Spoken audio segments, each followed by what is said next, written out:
l'indice de fin dit 2, on va tomber sur la valeur 3, parce qu'on fait 0 plus 6 divisé par 2, on va tomber sur la valeur 3.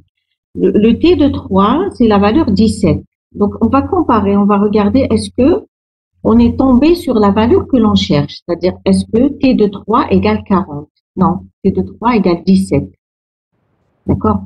Donc ici, on se dit maintenant, est-ce qu'il faut aller à gauche de la valeur 17 ou aller à droite de la valeur 17? Donc si la valeur que l'on cherche, elle est supérieure à la valeur du milieu, c'est-à-dire notre valeur 17, on va aller à droite. Il faut aller la chercher à droite parce qu'elle est supérieure. Sinon, il faut aller à gauche. Et du coup, on va ignorer l'autre partie du tableau. Donc, on va chercher dans un sous-tableau qui est la moitié du premier tableau. Et on refait la même chose avec le sous-tableau. On le prend. Donc, entre la valeur 17 et 62, on va encore le diviser par 2. Et on va regarder, est-ce qu'on est tombé sur la valeur que l'on cherche? Si on est tombé sur la valeur que l'on cherche, c'est bon. Sinon, on va regarder, est-ce qu'il faut aller à gauche de ce sous-tableau ou bien à droite du sous-tableau? Donc, à chaque fois, on va restreindre l'espace de recherche à un sous-tableau.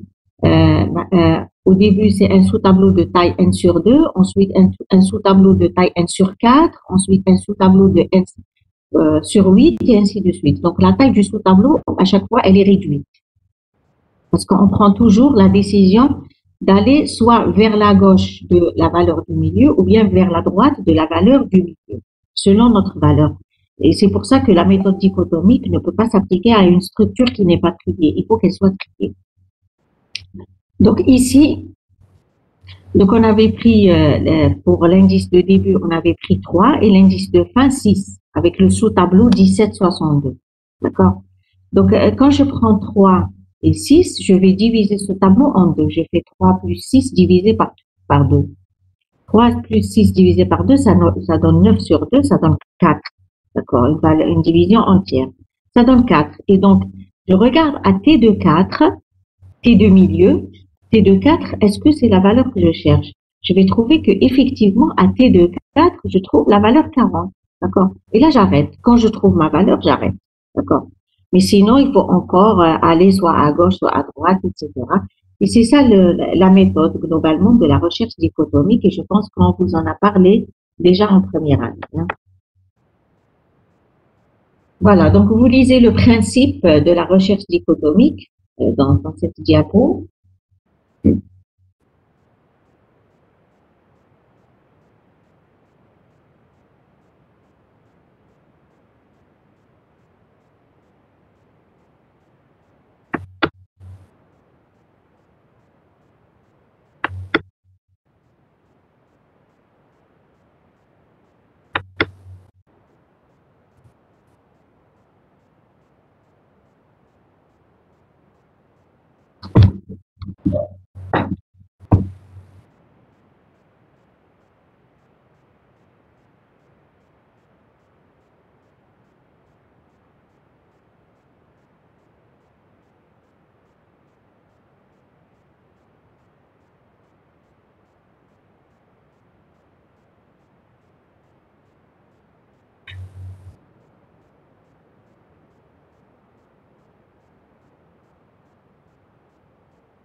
Voilà, donc là, on vous dit, il s'agit de diviser le tableau en deux sous-tableaux. On a un point milieu, début plus fin divisé par 2. Vérifiez si la valeur recherchée est égale à t de milieu, alors retournez vrai. On a trouvé la valeur. Si la valeur du milieu est supérieure à val, alors orientez la recherche vers le sous-tableau de gauche. D'accord. Donc là, il faut aller vers le tableau début-milieu. D'accord. Le début ne change pas, mais c'est la fin qui change, ça va être notre milieu. Sinon, si la valeur est plus grande que t du milieu, il faut aller à droite donc, du tableau. Donc, aller vers le sous-tableau de droite, c'est-à-dire le tableau compris entre les indices milieu et fin. Procéder de la même manière avec le sous-tableau, qu'on aurait choisi soit le sous-tableau de gauche ou de droite, jusqu'à trouver la valeur ou bien arriver à fin moins début inférieur ou égal à 1, on ne peut plus diviser le tableau. Voilà, donc sur mon exemple, ce que j'avais expliqué tout à l'heure, Je reprends mon exemple. La valeur recherchée, Madame, c'est 40. madame, Oui, oui. si t'es milieu كانت strictement supérieur l'aval ما ندخلوهاش Oui. في نديرو من بعد من début حتى الميليو moins 1. Ça dépend comment tu écris ton algorithme. Tu as plusieurs variantes de l'algorithme. Attention, hein. Parce que là, tu peux avoir un tableau où tu commences à 0, tu peux avoir un tableau où tu commences à 1. D'accord? D'accord. Et là, voilà, oui, tu peux décider d'aller à début jusqu'à milieu moins 1, oui, bien sûr. D'accord. Oui, Mais là, en oui. fait, tu vas pas revérifier milieu, tu vas te couper en deux. Puis ça dépend, je te dis, est-ce que tu considères un tableau qui commence à 0, un tableau qui commence à 1? Ça dépend comment tu écris ta condition d'arrêt. D'accord. L'essentiel, il faut éviter le cas où tu boucles indéfiniment sur une même case. Ça, il faut le Ok. vérifier, c'est tout. D'accord, OK, mais il y a merci. plusieurs variantes, hein. Oui. Oui. Donc là, je disais la valeur recherchée, c'est 40. Initialement, les indices de début et de fin sont 0 et 6. Milieu, donc on tombe sur 3. T de 3, c'est 17 différentes de Val, donc il faut continuer à chercher. Comme T de 3 est plus petit que Val, on va aller vers la droite, donc 3, 6. Donc début égale à 3 et fin égale à 6. Fin ne change pas. On va encore diviser, on va tomber sur 4. T de 4 égale 40. On tombe sur la valeur recherchée, donc on arrête. Voilà, donc c'était l'exemple de tout à l'heure.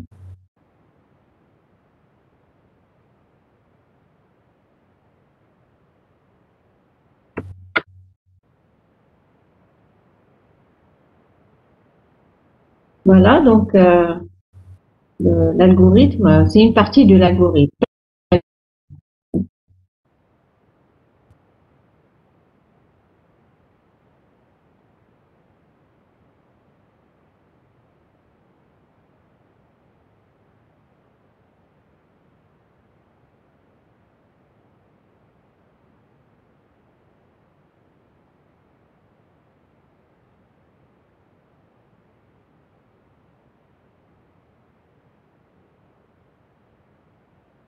Bien sûr, lorsqu'on appelle cette fonction, il faut au moins faire les premiers tests avant d'appeler la fonction. Si par exemple, je cherche une valeur qui est plus petite que la première valeur du tableau, c'est même pas la peine d'appeler la fonction, hein, d'accord? Elle peut pas se trouver dans le tableau. Si elle est plus petite que la première, si elle est plus grande que la dernière aussi, elle peut pas se trouver dans le tableau. C'est un tableau trié. Et puis aussi, il faut vérifier le T de début et T de fin. D'accord? Parce que la valeur, elle risque de se trouver sur l'une des extrémités. Donc, c'est même pas la peine d'appeler la fonction et commencer à diviser le tableau. On s'assure d'abord des cas triviaux. D'accord? Ce n'est pas, la valeur ne se trouve pas à T de début, la valeur ne se trouve pas à T de fin. La valeur n'est pas plus petite que la première, elle n'est pas plus grande que la dernière, et donc elle risque de se trouver dans le tableau. Dans ce cas, on appelle la fonction de recherche.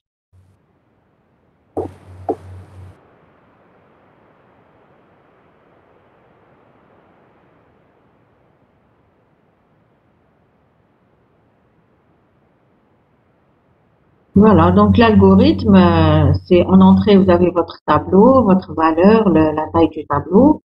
Vous initialisez vos indices début et fin. Tant que fin moins début supérieur à 1, je divise, donc le milieu. Alors, T de milieu, si T de milieu égale à 20, arrêtez, retournez vrai. Sinon, si c'est supérieur à val, il faut changer fin. Donc, ça devient milieu. Donc, aller à gauche. Si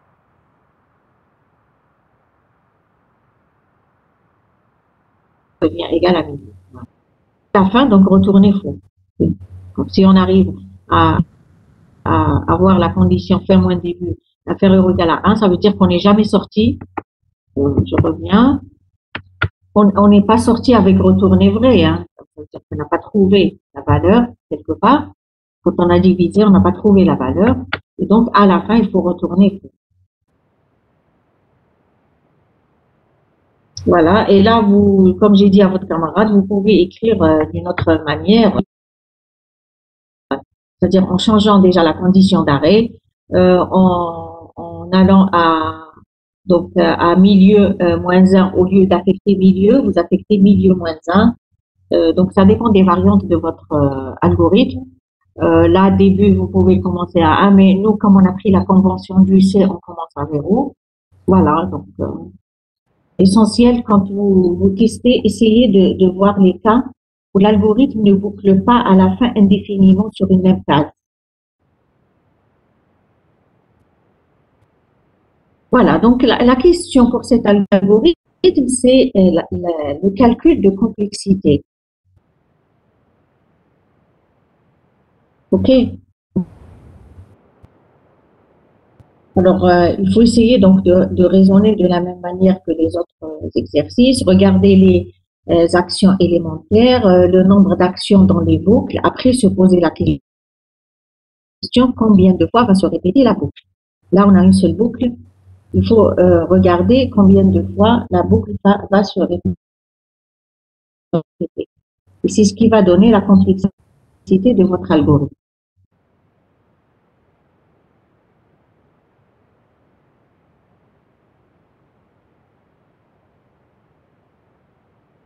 Oui, c'est log2 de n. Oui, ça va donner log2, ça va donner une complexité logarithmique. Oui. Mais il faut, quand on vous pose la question dans un examen, là, on vous dit calculer la complexité de l'algorithme, il faut quand même donner quelques des étapes explicatives de calcul. Hein. Donc, il faut donner ça des commentaires pour à la fin donner votre résultat. C'est-à-dire parfois dans des algorithmes, ça se voit à vue d'œil comme ça, on se dit c'est grand O de n, grand O de n au carré, mais il faut quand même expliquer comment vous êtes arrivé à grand O de n, comment vous êtes arrivé à grand O de n au carré, et comment vous êtes arrivé à log de n, etc. Maintenant, pour le nombre d'actions élémentaires, parfois vous dites on a 3, on a 4.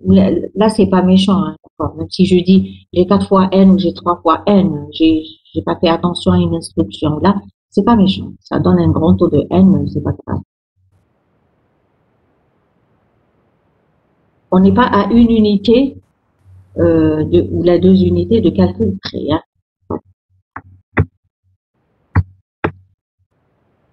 Voilà, donc si on essaie de raisonner par rapport à la complexité de cet algorithme, donc on vous dit, on a 2 instructions élémentaires au début, et pour la boucle tant que, bon, là, donc, j'ai pris 8 instructions au maximum pour revenir en arrière. Donc, les 2 instructions élémentaires, bon, elles sont là. Là, regardez, par exemple, là, j'aurais dû dire 3 instructions parce que je fais le n-1. D'accord, n-1, c'est une soustraction et une affectation et l'autre affectation. Donc là, moi, je n'ai vu que les affectations, j'ai dit 2 instructions élémentaires. Mais c'est pas méchant, 2 ou 3, c'est pas méchant. D'accord? OK. Ensuite, dans la boucle, je vais regarder. J'ai une addition, une division, une affectation. Donc, ça fait 3. Après, j'ai un test, ça fait 4. J'ai un autre test, si je rentre hein, dans tous les tests. Donc, j'ai 4. J'ai un autre test, ça fait 5. Et j'ai donc une affectation. D'accord? Celle-là ou la dernière. Donc, celle, soit que je fais fin égale à milieu, soit que je fais début égale à milieu. Donc, je reviens. Alors, j'ai 3 instructions pour la première affectation, la division et le plus. Donc, 3, 4, 5, 6, plus donc le test. Le test fin moins début supérieur à 1, j'ai la soustraction et le test supérieur à 1. Donc, j'ai 8. J'ai compté 8 instructions au maximum dans cette boucle-là. Instructions si je rentre dans tous les tests. Voilà. Voilà, donc on a dit les 2 instructions ou là, les 3 instructions du début, c'est en grand taux de 1. Donc, ça ne dépend pas de n. Les instructions de la boucle, tant qu'on a dit une soustraction, un test, une addition, une division, une affectation, un test, un autre test et une affectation. Donc, au maximum, 8 instructions à chaque itération de boucle. Maintenant, nous, ce qu'on veut savoir, combien de fois on va répéter les 8 instructions. D'accord? C'est ça qui va donner notre complexité. Combien de fois se répète la boucle tant que au maximum. D'accord? Parce que vous avez vu dans notre exemple, on a pris le tableau, on l'a divisé en deux. Maintenant, il se peut que je cherchais la valeur 17. Si la première division du tableau, je vais trouver sur la valeur 17. Donc, c'est bon, je vais arrêter. Mais là, on cherche toujours combien de fois au maximum on va diviser le tableau. On va le partager en deux. Non, c'est pas n sur 2. Non, c'est pas n sur 2. Non. Donc là, regardez, donc on vous dit soit n, la taille du tableau. La boucle va se répéter k fois. Donc le k, c'est le k qu'on cherche. Voilà. La boucle va se répéter k fois. C'est le nombre de fois que l'on peut diviser le tableau en sous-tableaux. D'accord? Le nombre de fois que je peux diviser le tableau en deux. D'accord? Donc la première fois, je prends le grand tableau, je le divise en deux. Je prends un sous-tableau, je le divise en deux. Encore un sous-tableau, je le divise en deux. Encore un sous-tableau, je le divise en deux, etc.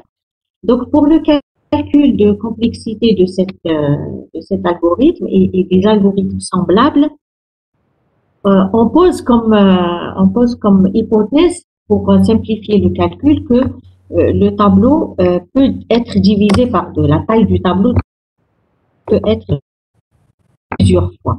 D'accord. Donc, on suppose que n égale à 2 à la puissance k. Alors, 2 à la puissance k, ça veut dire que je vais avoir un tableau de taille 2, un tableau de 4, un tableau de taille 8, un tableau de taille 16, un tableau de taille 32. C'est ça le 2 à la puissance k. C'est en fait, c'est des tailles qui vont me donner un nombre de divisions exact, d'accord, du tableau. Maintenant, si j'ai un tableau de taille 10, c'est vrai que ce n'est pas 2 à la puissance k, mais j'essaye de l'approcher vers le sous-tableau qui est juste après. Donc, je me dis, je vais avoir un tableau de taille 16, parce que je cherche un maximum. Donc, on suppose que n égale à 2 à la puissance k. Donc, le nombre d'éléments du tableau égale 2 à la puissance k. Et du coup, le tableau peut être divisé k fois en sous-tableau. D'accord? Donc, si j'ai n égale à 2 à la puissance 5, normalement, mon tableau pourra être divisé 5 fois. D'accord? Au maximum. 5 fois en deux sous-tableaux. D'accord? Donc, k va déterminer le nombre d'itérations maximum de la boucle tant que, le nombre max que je peux diviser le tableau. Là, je reprends donc n égale 2 à la puissance k. Moi, je veux tirer le k. Donc, pour avoir le k, je vais appliquer le log. Log de n égale log de 2 à la puissance k. J'ai fait log de x égale log, si x égale à y, log de x égale log de y. Rien de spécial. Donc, n égale 2 à la puissance k, log de n égale log de 2 à la puissance k, égale k log de 2. Donc, log de 2 à la puissance x, c'est x log de 2. D'accord? Pour n'importe quel x. Donc, ça donne k log de 2. Et donc, moi, je veux tirer le k. Donc, je vais avoir k égale log de n sur log de 2. Et ça donne log 2 de n. Et du coup, si je veux calculer ma complexité, je vais dire, donc, C de n, c'est le grand taux de 1 des premières instructions, plus, normalement, 8 fois. Donc, c'est 8 fois log 2 de n. D'accord. Une complexité en grand taux de log 2 de n. C'est une complexité logarithmique et elle est meilleure que la complexité linéaire. Quand vous trouvez pour un algorithme une complexité logarithmique, c'est une complexité meilleure que la linéaire. D'accord. Et du coup, vous pouvez décider vous pouvez dire que la recherche séquentielle dans un vecteur, elle se fait en grand taux de n. Quand je cherche séquentiellement, je vais refaire la boucle n fois au maximum. Donc là, dans un vecteur qui n'est pas trié, vous êtes obligé de faire une recherche séquentielle. La recherche séquentielle, elle vous donne une complexité en grand taux de n. Maintenant, quand vous avez un tableau trié, donc autant appliquer la recherche dichotomique parce qu'elle donne une meilleure complexité. Elle donne une complexité en log de n. Ok, donc je vous laisse revoir un peu ce calcul de complexité. Et vous me dites, bon, si vous avez des questions.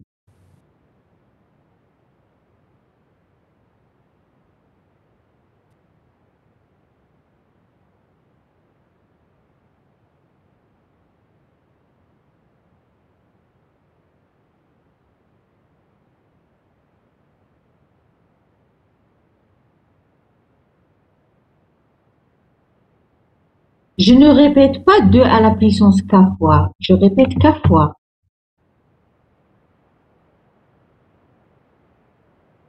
On ne répète pas 2 à la puissance k. On veut chercher le nombre de fois où on peut diviser le tableau en deux. Donc, pour simplifier le calcul, on pose n égale à 2 à la puissance k. On pose que la taille du tableau est une puissance de 2. Parce que les puissances de 2, ils vous disent, voilà, vous pouvez diviser le tableau en 2, vous pouvez le diviser en 3, vous pouvez le diviser en 4, etc. D'accord? OK. Donc ici, on pose pour simplifier le calcul du nombre de fois où je peux répéter la boucle, on pose n égale 2 à la puissance k. D'accord? Je vous ai dit, on va considérer un tableau de taille 4, ou un tableau de taille 8, ou un tableau de taille 16. L'essentiel, c'est un tableau de 2 à la puissance k. Parce que les tailles, elles vous permettent de diviser exactement en 2, en 4, en 8, etc. D'accord? Donc, quand on pose cette condition n égale à 2 à la puissance k, le nombre de fois où je peux diviser le tableau, le nombre maximum de fois où je vais diviser mon tableau, c'est k fois. D'accord? Donc, tu as un tableau de taille 4, tu vas diviser 2 fois. Un tableau de taille 16, tu vas diviser 4 fois. Et ainsi de suite. Donc, c'est k fois. Nous, on cherche le k. Donc, on part de cette hypothèse n égale 2 à la puissance k. Regardez plus bas.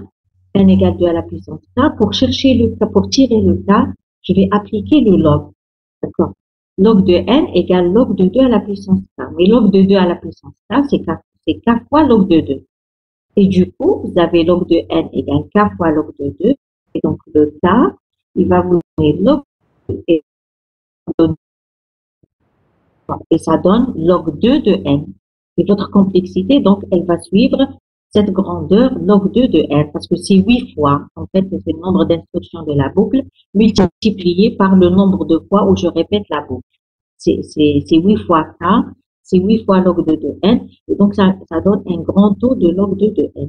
D'accord? Maintenant, je vous ai dit, forcément, votre tableau, il n'aura pas toujours une taille de 8 ou de 16 ou de 32. D'accord? Il va avoir, si votre tableau, il a une taille, par exemple, de 14, ce n'est pas un 2 à la puissance k. D'accord? 14 ne peut pas s'écrire sous la forme 2 à la puissance k. Votre tableau, il a une taille de 14, vous savez que, au maximum, il ne va pas dépasser le nombre de fois de 2 à la puissance 4. Il ne va pas dépasser le nombre de fois où je divise un tableau de 16. Comme on cherche un maximum, ça ne dérange pas de poser n égale à 2 à la puissance 4. Ça veut dire que si j'ai un tableau de 14,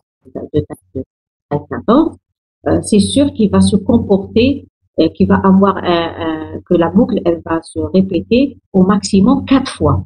4 fois comme un tableau de 16, par exemple. Un tableau de 2 à la puissance 4. Bon. Et ça reste toujours en grand taux de log de n. OK.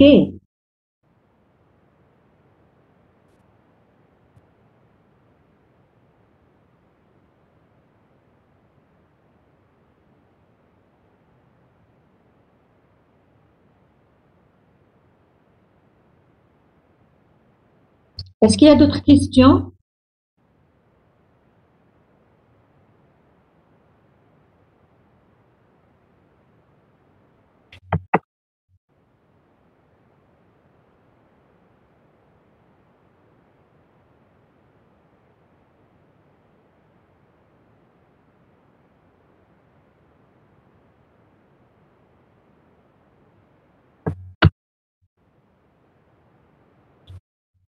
OK, donc voilà, donc c'est un exemple de complexité logarithmique. Voilà. Et on va revoir aussi, il y aura un autre exercice sur la série récursive et je pense, avec une complexité logarithmique, vous allez voir comment on va raisonner sur l'exercice. D'accord? Voilà, donc c'est tout ce qu'il y avait, c'est tout ce qu'il y avait dans l'exercice. Là, j'ai repris juste en utilisant un booléen pour ceux qui préfèrent toujours les booléens, etc. Donc, mettre B égale à vrai, B égale à faux et retourner B à la fin. Mais sinon, c'est la même solution. Hein. C'est la même solution. Et ça, c'est l'appel de la fonction. Donc, si recherche donne vrai, alors la valeur existe. Sinon, la valeur n'existe pas. Là, c'est des compléments, c'est tout. C'est rien d'autre. OK? Et l'exercice 4, on l'avait traité. De toute façon, voilà, il reste, je pense, un exercice dans la série 3 qu'on n'a pas encore traité, l'exercice 5. Est-ce qu'il y a des questions avant de passer à autre chose?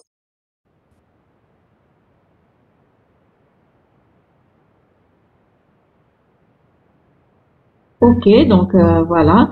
Là, je vais reprendre avec les fils. Oui.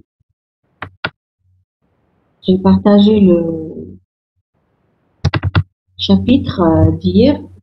On va reprendre avec les petits exercices d'application sur les fils.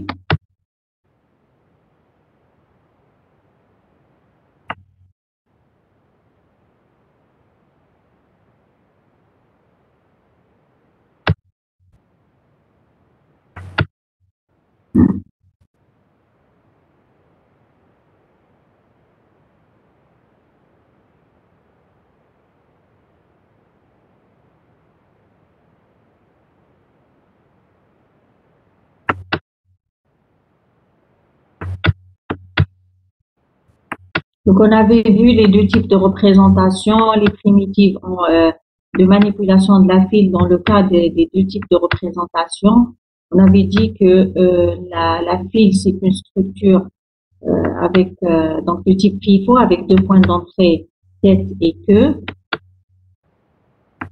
Voilà, dans le cas d'une représentation contiguë, tête, c'est l'indice du premier élément de la file, queue, c'est l'indice du dernier élément de la file.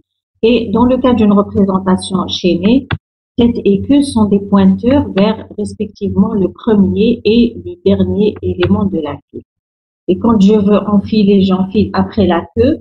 Quand je veux défiler, je défile l'élément de tête. Donc, j'ai fait une suppression en tête. On a vu que dans le cas d'une représentation contiguë sous forme d'un vecteur, quand je défile un élément, il fallait faire des décalages hein, pour que les éléments soient décalés vers la gauche et la queue sera décrémentée de 1.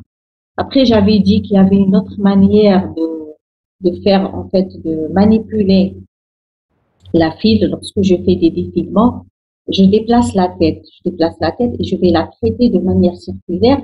Et dans ce cas, il fallait revoir toutes les primitives.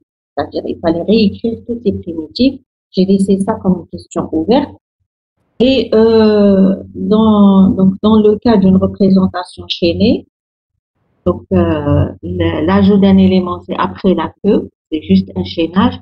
Là, le défilement d'un élément, c'est l'élément de tête. C'est une suppression en tête de fil. Voilà. Et la tête va se déplacer vers le deuxième.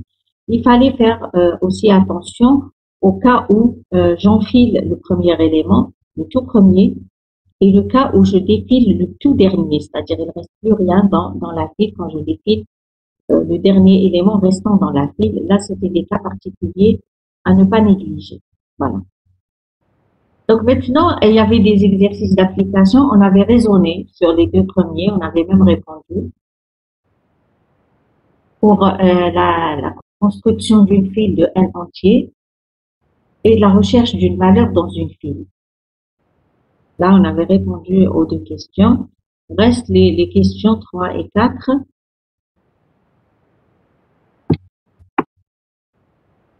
Voilà, donc rapidement, je vais reprendre brièvement une action paramétrée qui lie n entier et les stocke dans une file. Donc la méthode très simple, il faut initialiser la file. On va considérer une file dynamique. Hein. Quand on la file, on a considéré une file dynamique. Bon là ça va pas se voir hein, parce qu'on va utiliser enfiler et défiler. Mais en fait, s'il faut déclarer la file, on va la déclarer comme une liste chaînée avec les deux points d'entrée, tête et queue, qui sont des pointeurs vers éléments. Donc, initialiser la file, introduire les éléments, d'accord, en utilisant un filet, bien sûr. Retourner la file. Quand je retourne la file, ça veut dire que je vais retourner un enregistrement qui est composé de tête et queue. Je rappelle ici que lorsqu'on a déclaré la file dynamique, voilà. Dans le cas de liste chaînée, la file, c'est un enregistrement tête et queue. On avait fait l'analogie avec la liste bidirectionnelle. On avait dit, on a vu cette déclaration avec cette définition avec la liste bidirectionnelle, sauf que avec la liste bidirectionnelle, j'ai les deux sens de parcours, suivant et précédent. Ici, c'est une liste chaînée unidirectionnelle. Hein. Il faut faire la différence. Voilà. Donc, je reviens. Voilà, donc c'est simple, hein, vous regardez l'algorithme rapidement.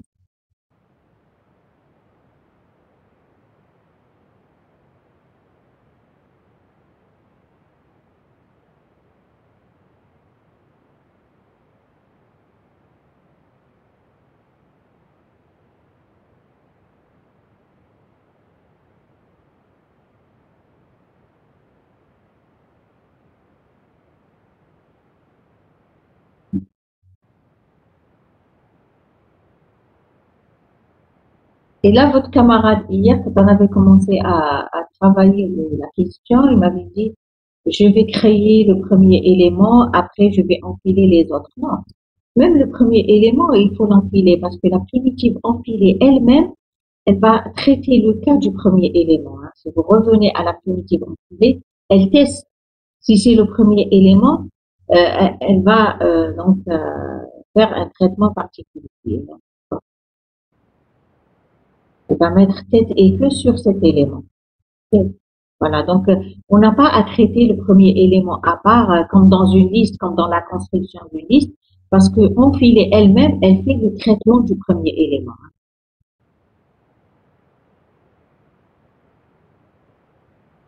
Donc voilà, c'est simple, init fill, i égale à 1, normalement i égale à 1 chez 0, sinon je vais empiler n plus 1 élément. Je vais corriger, c'est i égale à 1. Donc i inférieur ou égal à n, on lit une valeur et on l'enfile dans f, enfiler fx, et retourner f à la fin, tout simplement. La deuxième question, c'est rechercher une valeur dans une file.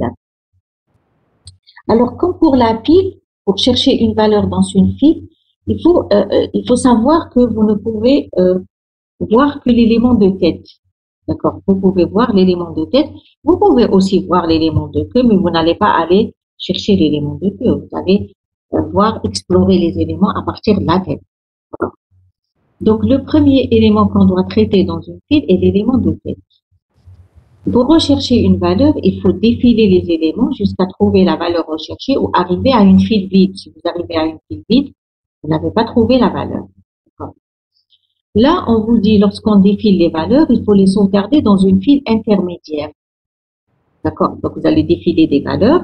À chaque fois que vous enlevez une valeur, vous la défilez d'une file F, vous la mettez dans une file F1, par exemple.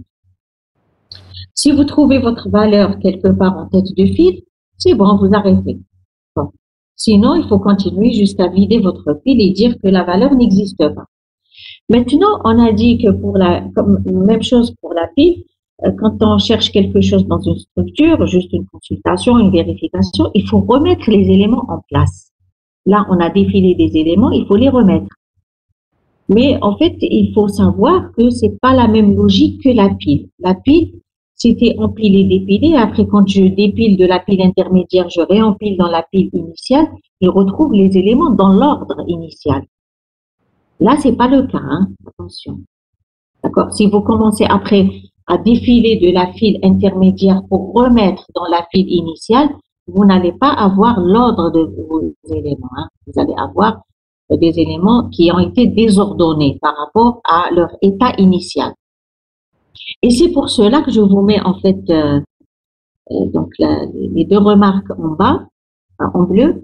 Pour remettre les valeurs dans l'ordre initial, dans la file initiale, il faut donc continuer à défiler la file dans la file intermédiaire jusqu'à vider la file F. Donc, même si j'ai trouvé la valeur, je ne vais pas commencer à remettre les valeurs.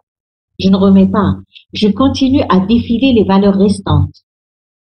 Et je les mets dans la file intermédiaire. Ensuite, dans la file intermédiaire, je vais retrouver ma file initiale. Je vais retrouver les valeurs comme elles étaient dans la file initiale. Alors, qu'est-ce que je fais? Je fais juste une affectation. Ma file, je lui affecte la file intermédiaire. Et là, j'aurai retrouvé ma file initiale comme elle était avant. D'accord? Donc, c'est ça le principe. Je sais pas si j'ai pas donné d'exemple.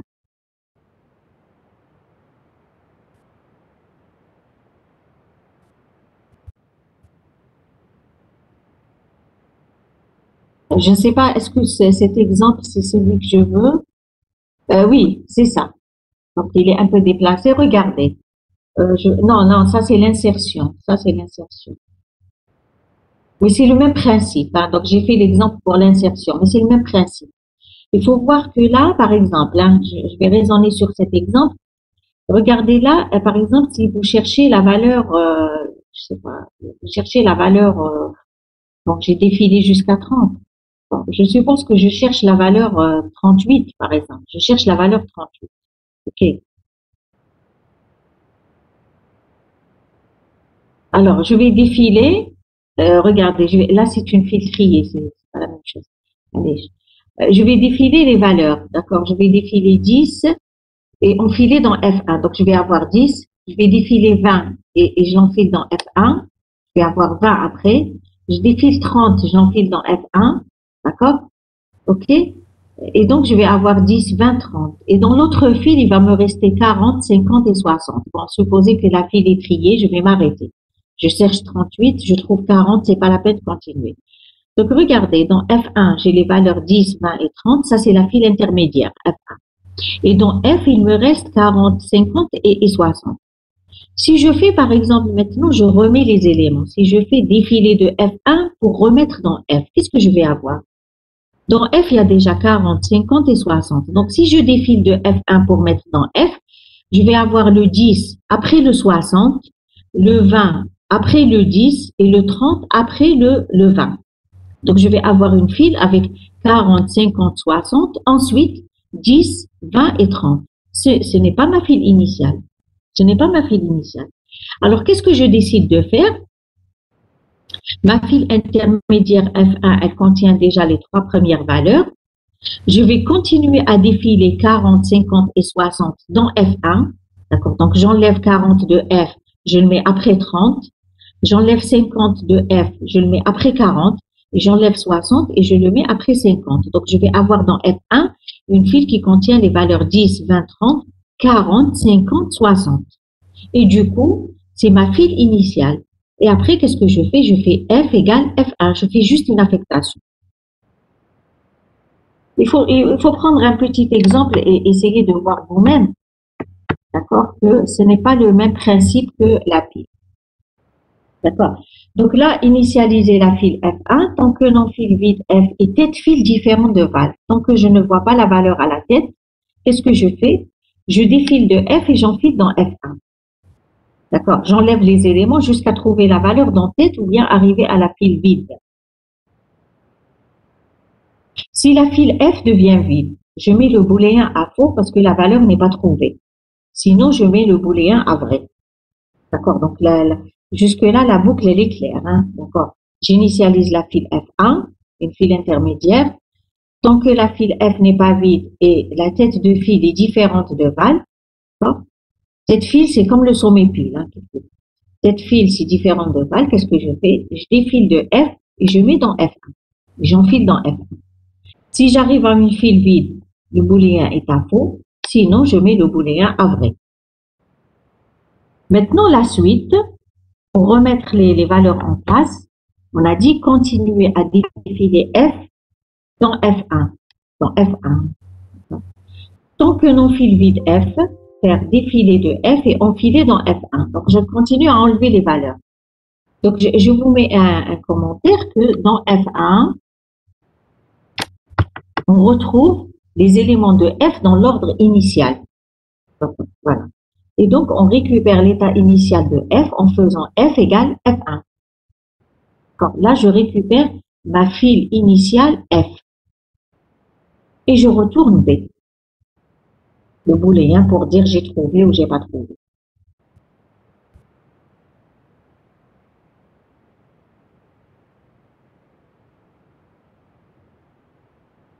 Ok, bien sûr, là, si on arrive à une file vide, cette boucle, on ne rentre pas, hein, d'accord. On aurait tout défilé dans F1, et là, on fait juste l'affectation F égale F. Est-ce que c'est clair, s'il vous plaît? Pourquoi je continue à défiler pour faire à la fin l'affectation? Est-ce que c'est clair? D'accord. Qui n'a pas compris? مدام Oui, لا oui. ديرنيير انستركسيون تاع اف ريسوا اف 1 كنا قادرين نديرو تاني طونك نون فيل في طونك نون فيل في تاع اف 1 ونديرو ديفيلي اون فيلي.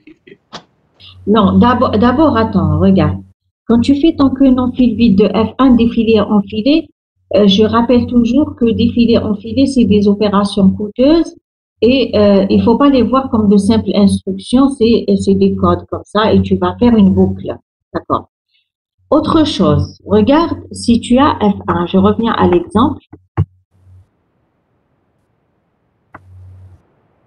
Voilà. Regarde F1 ici. Bon, j'ai ajouté, c'était une insertion, j'ai ajouté la valeur 35. D'accord.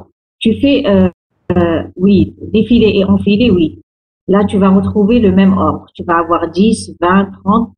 Mais ça ne sert absolument à rien puisque tu peux faire l'affectation. D'accord.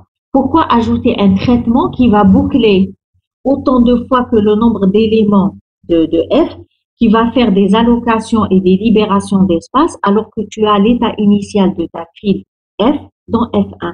Tu fais juste une affectation. L'affectation, elle va faire quoi? Elle va faire F1.tête égale F.tête égale F1 et F.que égale F1. F1.que. D'accord. Elle va juste faire les affectations des têtes et des queues. Elle va pas faire des allocations, des libérations d'espace, des chaînages et ainsi de suite. Et encore, si tu as 100 éléments dans ta file, elle va refaire 100 fois. Si tu as 1000 éléments, elle va refaire 1000 fois et ainsi de suite. Non, tu fais juste l'affectation. Et ça suffit.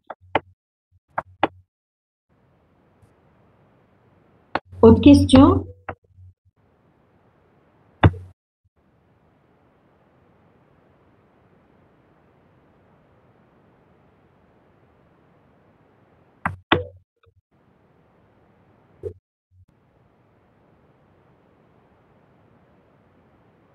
Bon, on regarde la question 3, s'il vous plaît.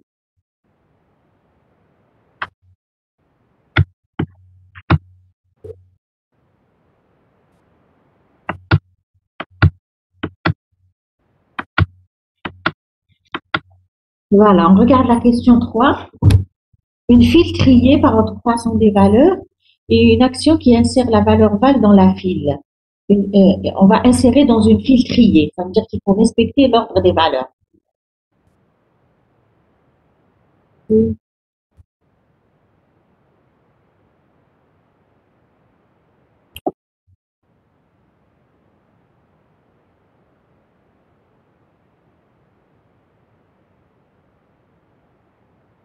réfléchissez, s'il vous plaît, comment on peut raisonner sur cette question.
Alors, je vais regarder juste une réponse qui m'a été transmise dans le chat.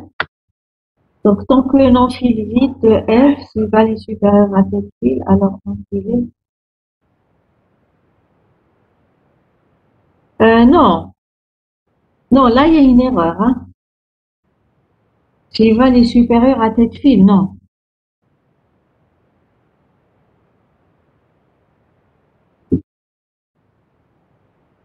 Ah, c'est dans la boucle. Attendez. S'il valait supérieur. Non, en filet, attention, en filet, tu enfiles en queue. Hein. L'ajout d'un élément, il se fait en queue de fil. Hein.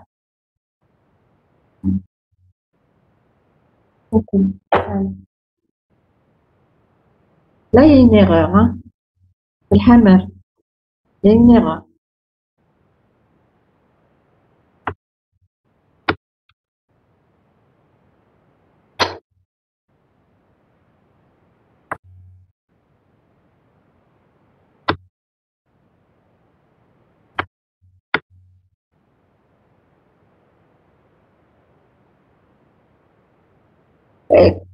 En fait, quel est le cas particulier pour cette question? Le cas particulier où je ne vais pas défiler, enfiler, etc. Le cas particulier. Si on a la valeur supérieure à toutes les valeurs du... Oui, en fait, si la valeur, oui, là j'ai une réponse. Si la valeur est supérieure à toutes les valeurs de la file. Comme la file elle est triée, ça veut dire si la valeur est supérieure à l'élément de queue.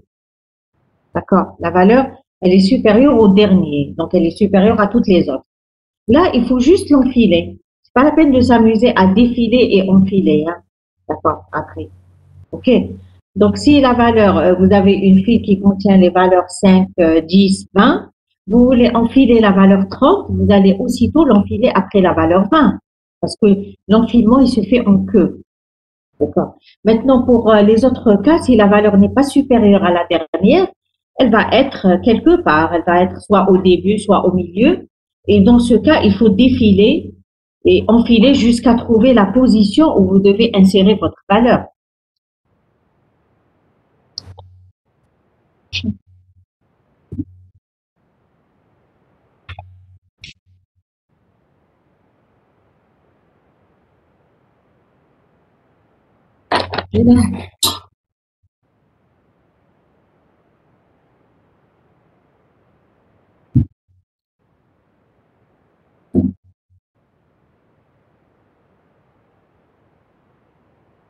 C'est clair. Maintenant, si j'ai une fille qui contient, je vais vous montrer l'exemple hein, tout de suite.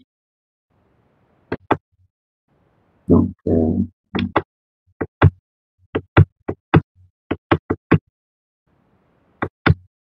voilà. Donc, regardez mon exemple. Donc, c'est l'exemple de tout à l'heure. Hein. Donc, j'ai une file triée qui contient les valeurs de 10 jusqu'à 60. D'accord? Je veux insérer la valeur 35 dans cette file. D'accord? Une valeur 35 qui devrait se trouver après la valeur 30, entre 30 et 40. D'accord? Donc, ici, qu'est-ce que je fais? Je vais défiler toutes les valeurs qui sont plus petites que 35. D'accord? Je défile toutes les valeurs qui sont plus petites que 35. Donc, je vais défiler 10, 20 et 30. 10, 20 et 30, je vais les retrouver dans F1. OK? Et dans F, je vais garder les valeurs 40, 50 et 60. Vous me suivez? Après, comme la valeur 35 doit se trouver après la valeur 30, je vais enfiler la valeur 30 dans F1, 35 dans F1.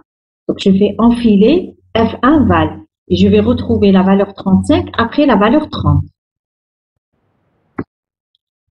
Après, pour retrouver donc ma file avec la valeur 35 insérée, qu'est-ce que je fais? Je prends les valeurs qui sont dans F encore, c'est-à-dire les valeurs 40, 50 et 60. Je continue à défiler ces valeurs.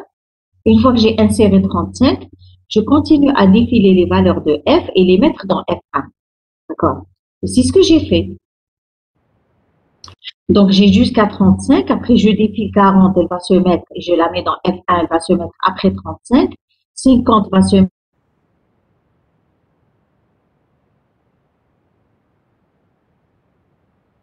avoir dans F. D'accord? Je cherche à avoir la file F avec la valeur 35 dedans à la bonne position. Après, je fais juste l'affectation F égale F1. À la fin, je fais F égale à F1. Vous voyez l'exemple, c'est clair?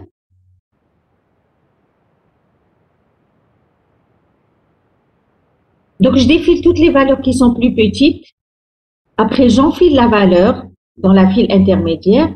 Après, je continue à défiler les valeurs de la file F, d'accord, vers la file F1. Et ensuite, je fais l'affectation F égale F1.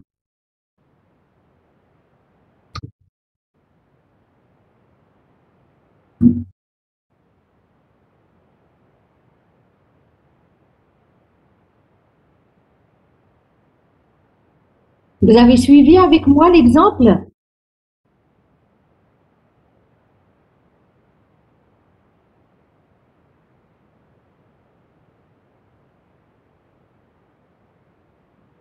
Ok, donc s'il n'y a pas de questions par rapport à l'exemple, je reviens donc à la méthode. D'accord? Je reviens à la méthode. Voilà. Donc, traiter le cas particulier. Donc, si val est plus grande que l'élément de que, alors empiler la valeur. D'accord, directement, parce que là, par exemple, si je veux enfiler la valeur 80, je vais pas m'amuser à défiler les valeurs et enfiler ailleurs. Hein. Je vais juste la mettre après la valeur 60, c'est tout. C'est juste un enfilement après la valeur 60. Ça, c'est le cas où la valeur est plus grande que celle de que. Maintenant, les autres cas, défiler les éléments jusqu'à trouver une valeur supérieure à val. Donc, tout à l'heure, on a défilé jusqu'à trouver 40. Quand on trouve 40, on arrête parce que 40 est plus grande que 35. Ou alors, arriver à une file vide. J'arrive à une file vide si toutes les valeurs sont plus petites. Hein. Non, je ne vais pas arriver à une file vide. Non, je vais enlever ça. Parce que arriver à une file vide, c'est le cas particulier. Hein. Donc, je ne vais pas arriver à une file vide. Je vais l'enlever. Alors, lorsqu'on défile les valeurs, il faut les sauvegarder dans une file intermédiaire, bien sûr. Enfiler la valeur dans la file intermédiaire. Donc, c'est ce qu'on a fait. On a ajouté 35 après 30 dans la file F1. Et pour remettre les valeurs, donc, il faut continuer à défiler jusqu'à vider la file F. Ensuite, affecter F à F. Voilà, la file intermédiaire à F. C'est ce qu'on a fait tout à l'heure de toute manière. Ça, c'est l'exemple. Et ça, c'est l'algorithme. Vous regardez l'algorithme, s'il vous plaît. Là, j'ai dû utiliser une primitive queue-fil de F, bien qu'on ne l'avait pas écrite. Mais parfois, c'est nécessaire, vous voyez. Queue-fil, c'est comme tête fil, elle va retourner l'élément qui se trouve en queue de fil. Donc, on va l'ajouter parce que parfois, on a besoin de l'utiliser. Il y a, en général, on utilise tête fil. Mais dans ce cas, par exemple, on a eu besoin de queue-fil. Donc, on écrit la primitive queue-fil qui retourne l'élément de queue. Donc, si queue-fil est inférieur à val, je vais juste enfiler la valeur. C'est un ajout à la fin.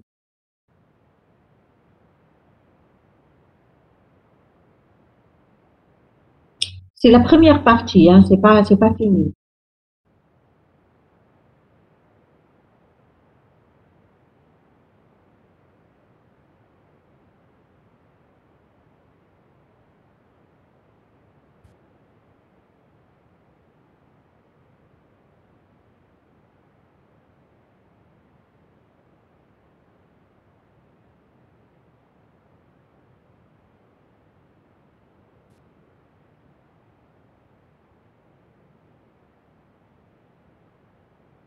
Voilà, donc si queue-fil inférieur à val, enfiler la valeur à la fin.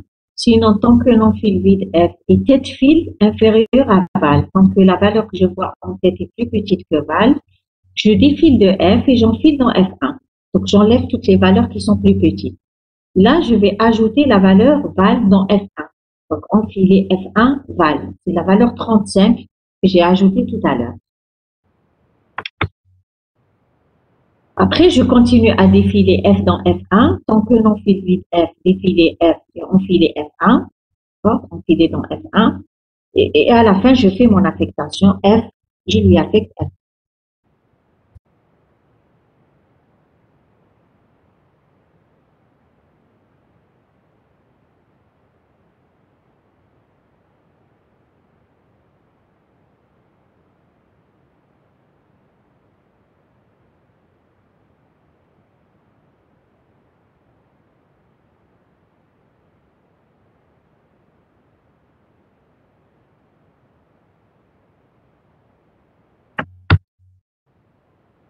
C'est clair pour cette question? On avance sur la dernière.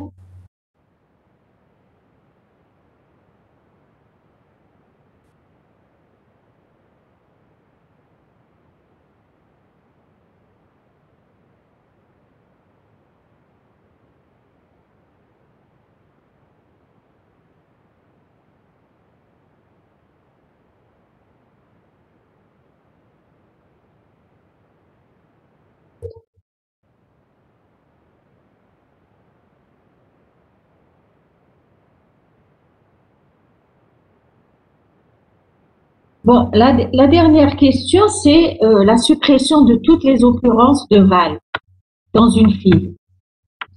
Je pense que c'est ça, oui. Voilà, la dernière question. Une action qui supprime toutes les occurrences de val dans la file. C'est suppression de toutes les occurrences de val dans la file. Donc, on a fait la recherche, l'insertion. Là, c'est la suppression.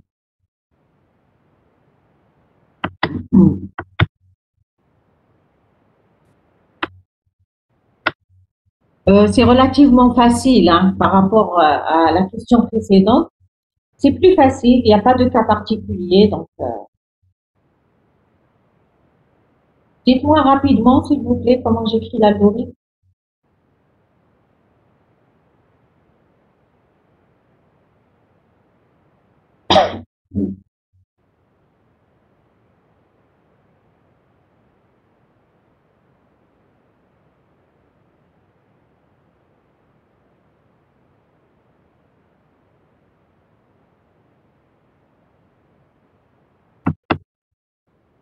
J'attends au moins une réponse. Hein.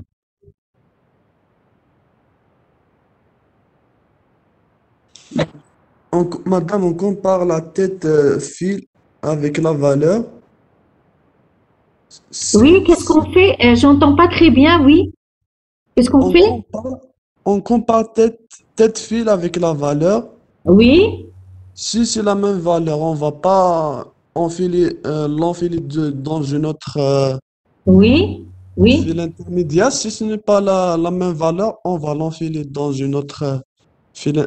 Oui, oui, mais en fait, ne comparez pas tête file. Oui, vous pouvez comparer, c'est pas grave. Mais vous êtes obligé dans tous les cas de défiler. Donc, vous défilez, la valeur que vous défilez, vous la comparez à val. D'accord? Donc, si c'est val, vous n'enfilez pas. Si c'est pas val, vous enfilez. D'accord? C'est comme ça. OK? Bon, même si vous comparez à tête file, après, vous serez obligé de défiler de toutes les manières. Hein. Comparez à tête file et vous dites si c'est différent de val, je défile et j'enfile. Sinon, je défile sans enfiler. Voilà. Voilà, ok. Donc, c'est relativement simple. L'algorithme, il est donc facile à comprendre. Voilà, donc, défiler les éléments un par un. Donc, les valeurs, il y avait des valeurs, après j'ai mis les éléments. Défiler les éléments un par un jusqu'à arriver à une file vide. On est obligé de vider dans ce cas. Hein.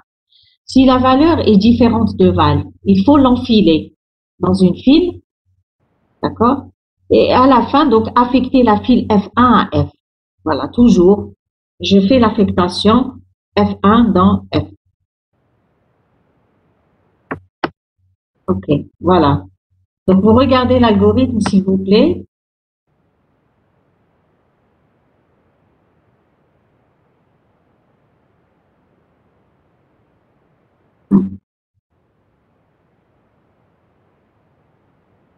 Donc, je défile X. Si X est différent de val, alors on file. D'accord. Mais si X est égal à val, je passe à la suite. Je fais rien. Et à la fin, je fais F égale F1. D'accord. Donc, vous voyez, même le nombre d'instructions, il est minime. Il n'y a pas grand-chose. Là, il y a un fancy que j'ai oublié.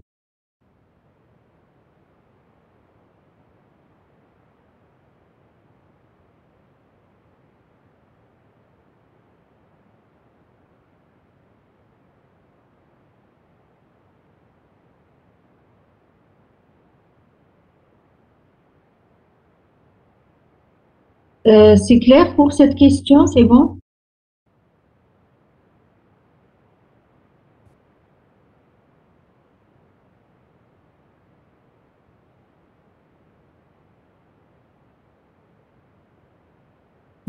D'accord.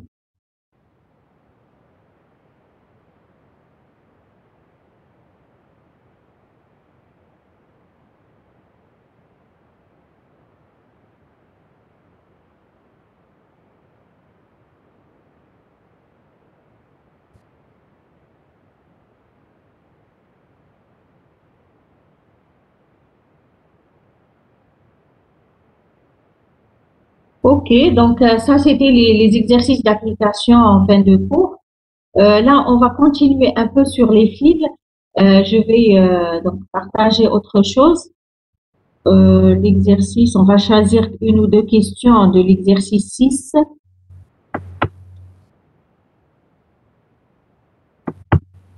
La série pile et fil.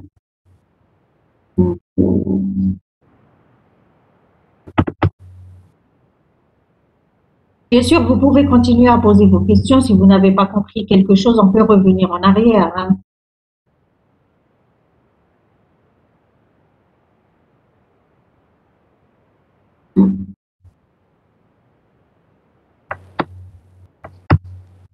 Ça, c'est les piles. Je vais avancer un peu.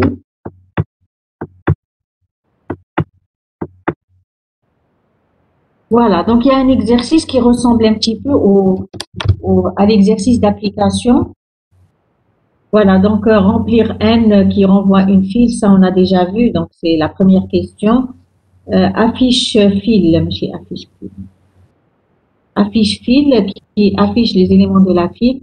Rechercher une valeur dans une file, on vient de le faire. Supprimer la quatrième valeur d'une file, insérer une valeur à la quatrième position de la file. Ça ressemble beaucoup à l'exercice sur les piles, hein. Donc c'est les mêmes questions pour la file qu'on a reprise. Et la fusion de deux fils triés. Voilà, donc on va reprendre quelques... Donc je ne vais pas reprendre la recherche, hein, c'est sûr, je ne vais pas reprendre la première question. On va voir un peu la suppression de la valeur qui se trouve à la position K de la file. Tout à l'heure, on a fait la suppression de toutes les occurrences d'une valeur. On avait donné la valeur et on a dit supprimer toutes les occurrences de la valeur. Là, on change la question, on dit supprimer la valeur qui se trouve à la position K de la file.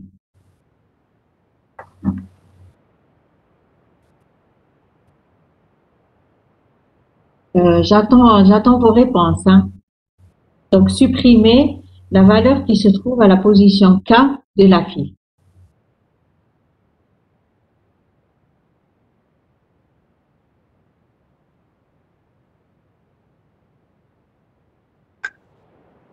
On travaille Oui, d'un pas je n'entends pas très bien.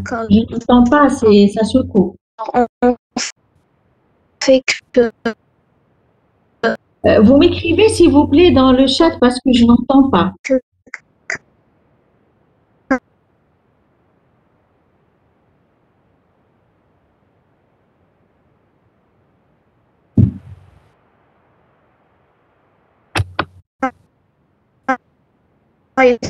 Oui, bien sûr. Comme on a fait pour la pile, bien sûr, on travaille par rapport à la position K. Je vous dis, par exemple, supprimer la valeur qui se trouve à la position 5 de la pile. D'accord. Donc, K, c'est une donnée. faire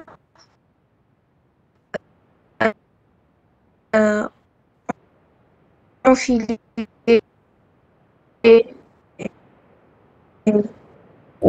Tant que k supérieur à 0, tu vas faire quoi?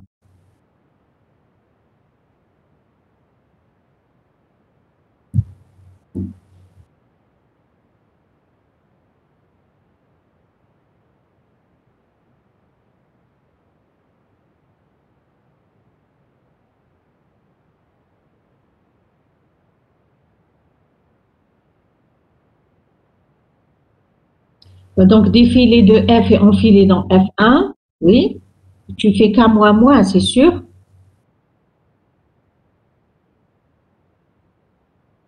Je suis en train de suivre le raisonnement de votre camarade, hein. Donc, elle me dit tant que K supérieur à 0, elle va défiler de F, elle va enfiler dans F1. Oui. K égale K moins 1.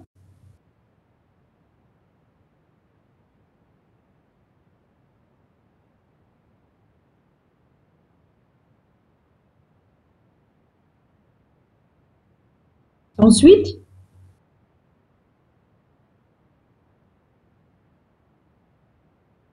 oui, bon, là, c'est pour fermer la boucle. D'accord? Oui.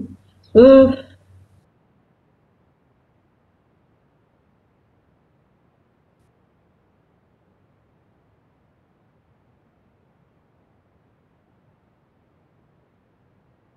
Attention, la quatrième valeur, il faut la défiler sans l'enfiler, hein. D'accord? Donc, tu regardes un peu ta condition. Non, mais c'est tant qu'un enfile vide. Non. Alors, tant qu'un enfile vide donc tu l'ajoutes à la condition. Tant qu'un enfile vide de F et K supérieur à 1, tu vas défiler, enfiler, défiler, enfiler. Après, bon, tu regardes, est-ce que tu n'es pas arrivé à une file vide? Parce que si on te demande de supprimer la cinquième valeur dans une file qui contient 4, tu ne vas pas arriver à la position. Donc, il faut regarder ce cas. C'est ce qu'on avait traité avec les piles. Je peux avoir une position, on me donne une position qui est trop grande par rapport au nombre de valeurs dans la file. Là, il faut le traiter, il faut dire la valeur de position K n'existe pas dans la file. OK. Donc, il y a ce cas à traiter, hein.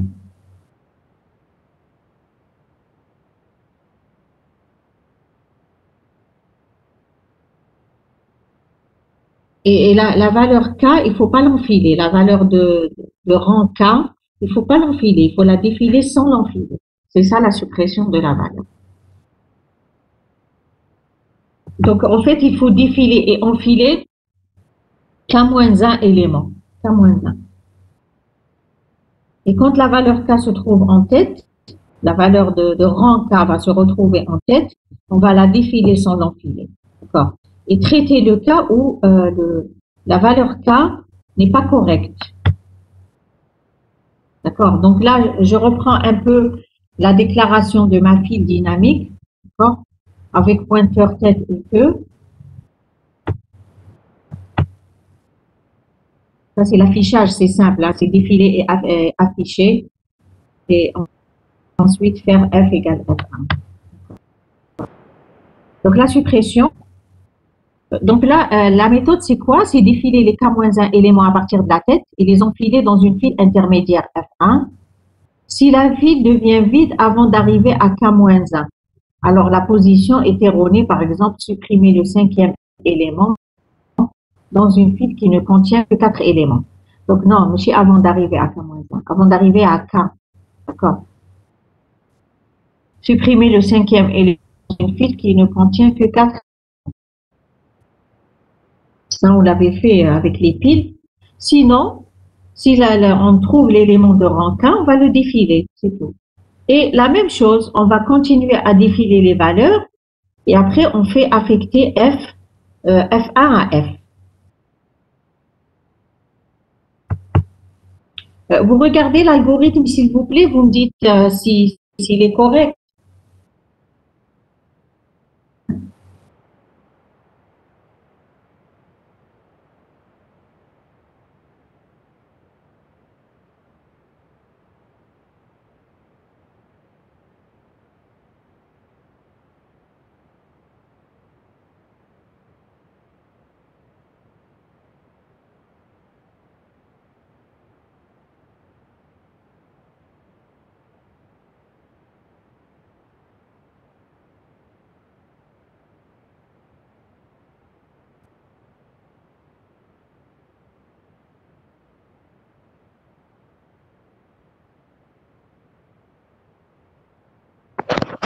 Madame, Oui, madame, les oui, positions. je vous écoute. Oui. نبداو من الزيرو ياك كيما لي طابلو. Non, tu n'es pas obligé de commencer à zéro, non. Là, j'ai commencé à zéro, mais je sais parce que c'est un tableau ou autre. D'accord. Si tu commences à un, tu rectifies alors ta condition, c'est tout. D'accord, Moi, merci. quand je défile, bon, j'ai commencé à zéro parce que je dis, quand je défile une valeur, c'est la première. Parce que je connais le rang 1. D'accord? Je commence à zéro. Regarde, quand je rentre dans je défile la valeur 1, la première valeur, le i devient égal à 1. Donc, c'est la valeur de rang 1. C'est pour garder cette logique, c'est tout. Mais sinon, tu n'es pas obligé de commencer à zéro, mais tu rectifies tes conditions.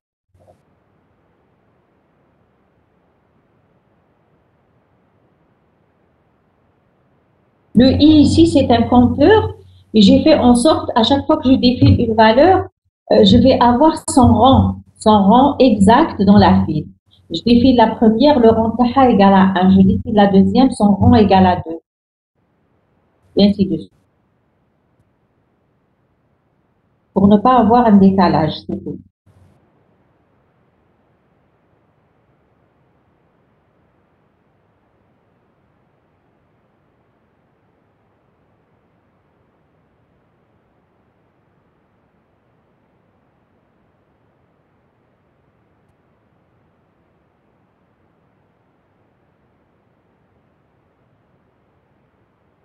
Donc voilà, vous voyez, donc j'initialise i à 0 tant que l'enfile bit de f est i inférieur à k-1.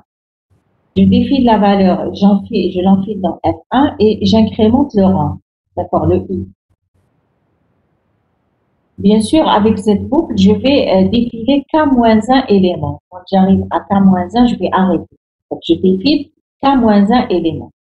Maintenant, quand je défile les k-1 éléments, a priori, je devais avoir la valeur k à la tête de la file. Hein. D'accord, je vais l'avoir en tête de file, la valeur d'ordre K.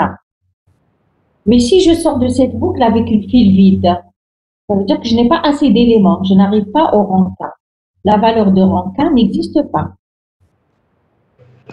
Alors si maintenant la file n'est pas vide, la valeur de rang K, elle va se trouver en tête de file. Je fais juste la défiler sans l'enfiler. Défiler Fx, c'est supprimer la valeur de rang K.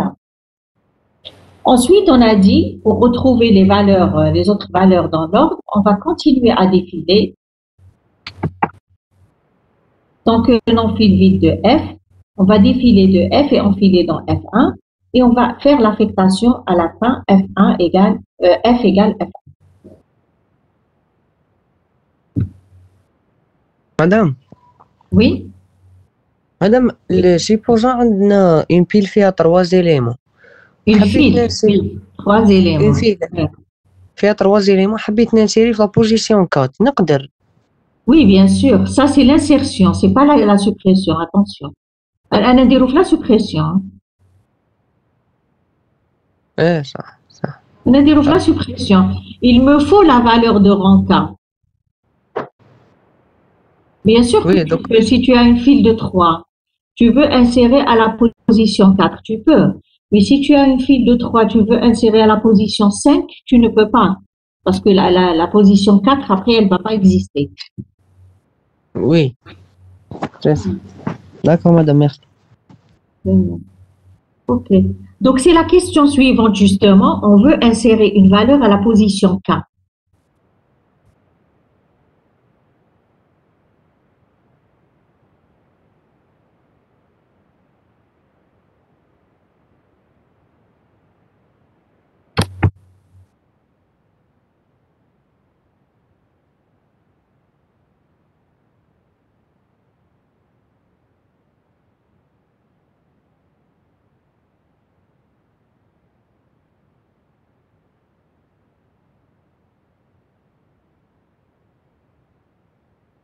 Voilà, donc ici, le cas qui ne va pas marcher, c'est lorsque j'ai une file qui contient, par exemple, n éléments, et je dis insérer à la position n plus 2.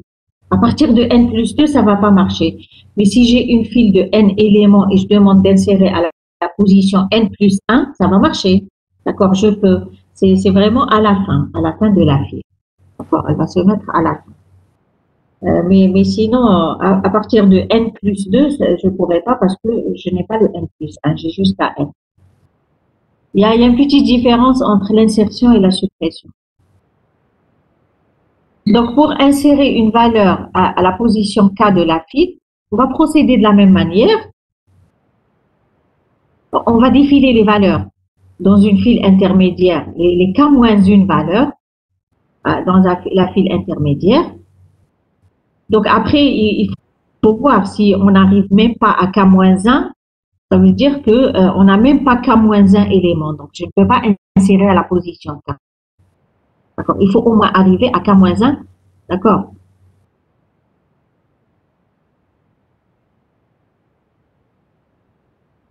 OK. Maintenant, si la file, si on arrive à la position, Madame, on va enfiler ça dans F1 et on va Madame continuer à défiler et après on va faire l'affectation. Oui. Madame, s'il vous plaît, si c'était en représentation contiguë, on ne pourrait pas insérer de valeur. Pourquoi? Pourquoi? Non, je veux dire, si c'était en représentation contiguë et que toute la file était remplie. Non, dans la représentation contiguë, avant d'appeler l'insertion. Avant d'appeler l'insertion, vous devez tester si non file pleine. Vous avez vu, on a à chaque fois que vous voulez insérer, il faut insérer si la file n'est pas pleine. Vous avez vu dans la représentation contiguë, on a la primitive file pleine. Oui, madame. D'accord, il faut l'utiliser justement dans le cas où vous voulez insérer. À chaque fois que vous voulez insérer, testez si la file n'est pas pleine. Mais dans le cas d'une représentation chaînée, on n'a pas besoin de tester si la file est pleine parce que ça n'a pas de sens. D'accord, merci madame. Donc, dans le cas contigu, vous pouvez insérer tant que la file n'est pas pleine. OK?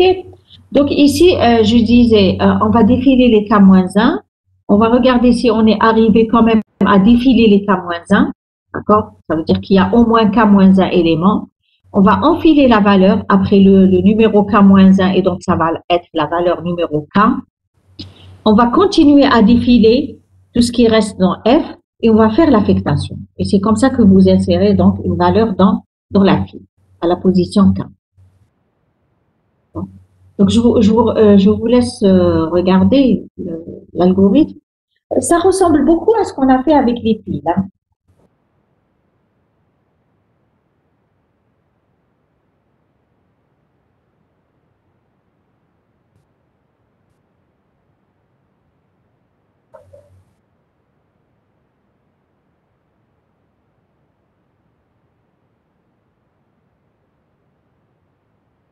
مدام هنايا لازم نزيد كونديسيون. Laquelle? مادام هنا سيبوزا عندي اون فيل فيها 3 زيليمون حبيت ننسيري في لا بوزيسيون 4 كي نوصل 3 élément نخرج بفيل فيد و ايغال K-1. Eh mais moi je te dis si, regarde, si fil vide est I inférieur strictement à K-1. Si tu sors avec I inférieur, tu devrais sortir au moins avec I égale K-1. Mais si tu sors avec I inférieur à K-1, c'est pas qu'il y a un problème. D'accord, voilà. Il faut voir la condition. Par rapport à la suppression, on a ajouté une condition I inférieur strictement à K-1. Ça veut dire qu'on n'est même pas arrivé à défiler K-1 élément. Mais cache. Ça, c'est pour traiter justement le cas, oui. Tu as une file qui contient 3 éléments. On te demande d'insérer à la position 5, pardon. On te demande d'insérer à la position 5. Là, pour insérer à la position 5, tu dois défiler 4 éléments. Mais tu n'as pas 4 éléments. Tu vas arriver à la file vide sans arriver à 4, à I égale 4.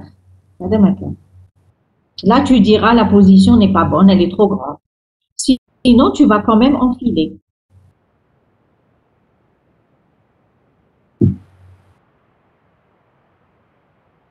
Voilà, donc ce que j'ajoute comme condition par rapport à la suppression, là, il faut que j'arrive quand même à défiler les K-1 éléments. D'accord.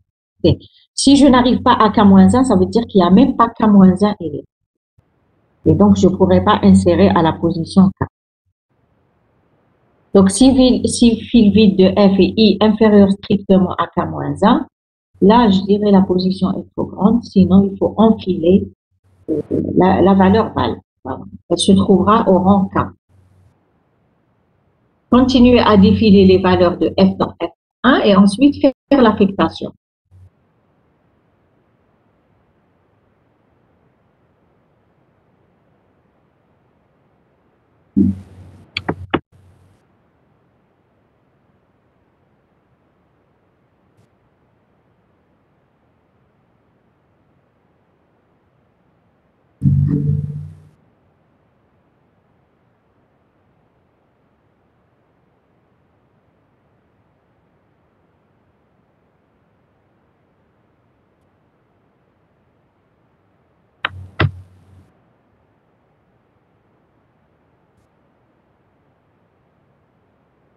C'est clair, s'il vous plaît, surtout pour le cas particulier de la position K, si on arrive, on n'arrive pas. Est-ce que c'est clair pour tout le monde?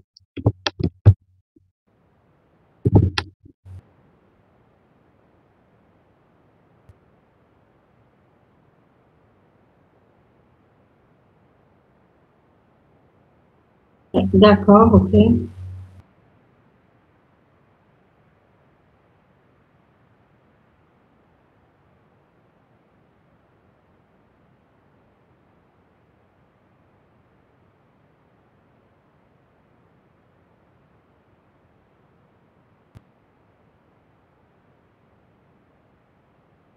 Madame, Oui, oui.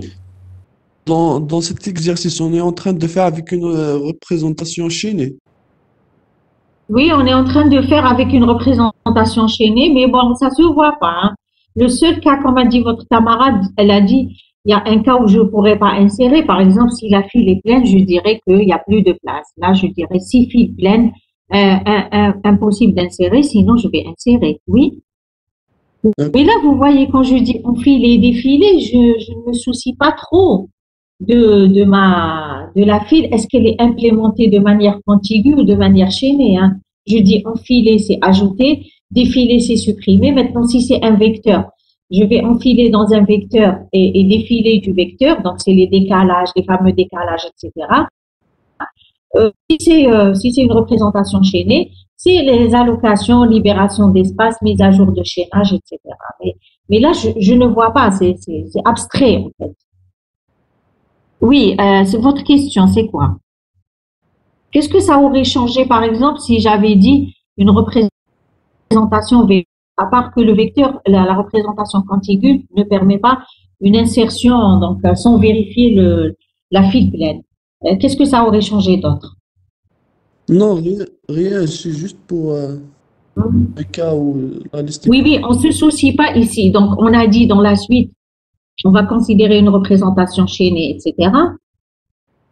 Mais en fait, les appellations déjà de fonctions, de primitives, les prototypes sont les mêmes. Et donc, on ne se soucie pas trop de la représentation, sauf si on doit réécrire les primitives enfilées, défilées, etc. Là, on doit reprendre. Donc, on doit savoir est-ce qu'on est en train de manipuler une liste chaînée ou bien un vecteur pour écrire correctement les primitives enfilées, défilées, ainsi de suite. D'accord, merci.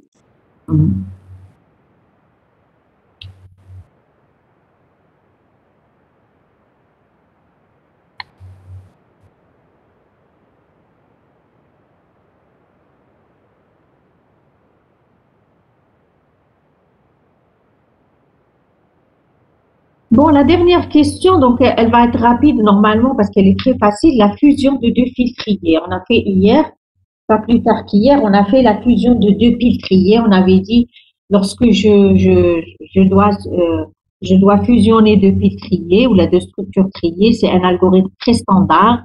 Là où je compare les éléments 2 à 2 et je prends toujours le plus petit, je le mets dans la structure résultat. Après, il va me rester des éléments certainement dans l'une des structures qu'il faudra reprendre dans l'ordre, etc.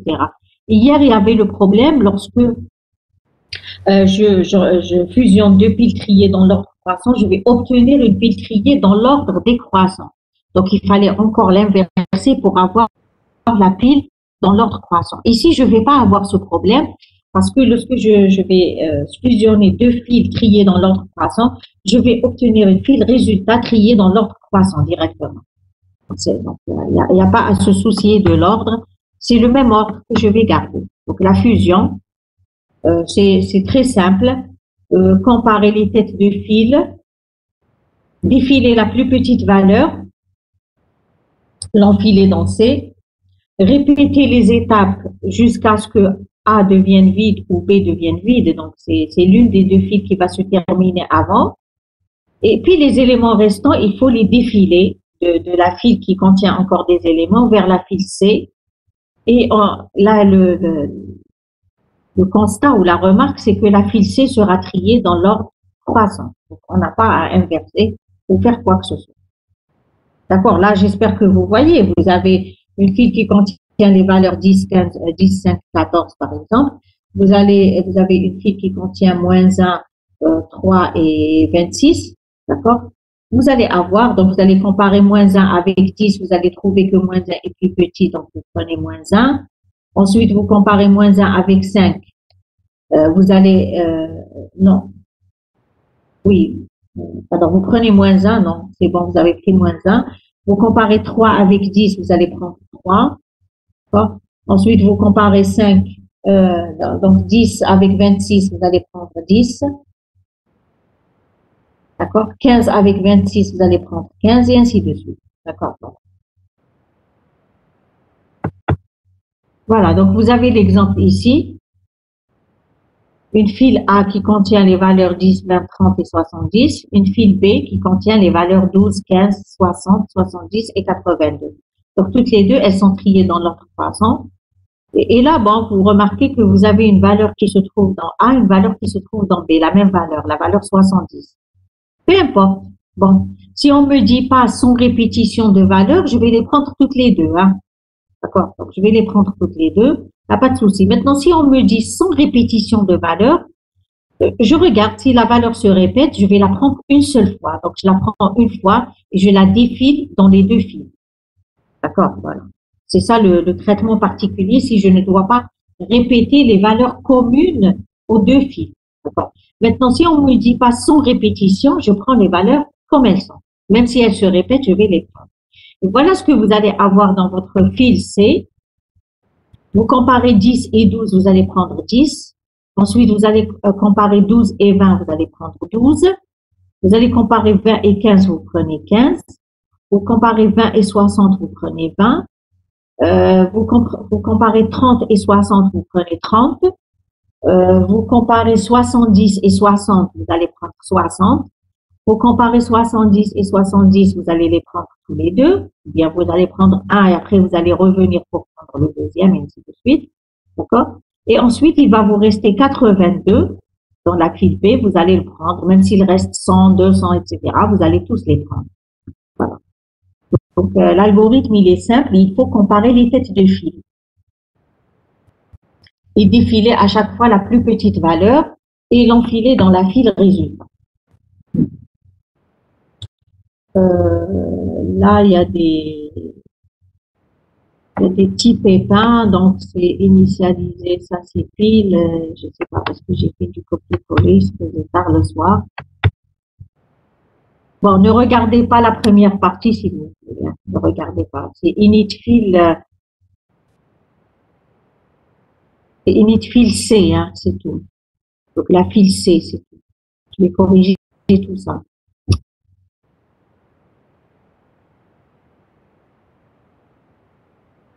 Donc, c'est initfil C, c'est tout. Hein.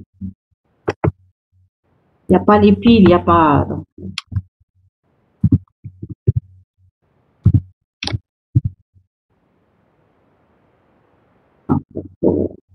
J'initialise la file C. Tant que non-fil vide A et non-fil vide B, si tête fil A inférieure à tête fil B, je défile de A et j'enfile dans C. Sinon, je défile de B et j'enfile dans C. Ça, vous me suivez, c'est très simple.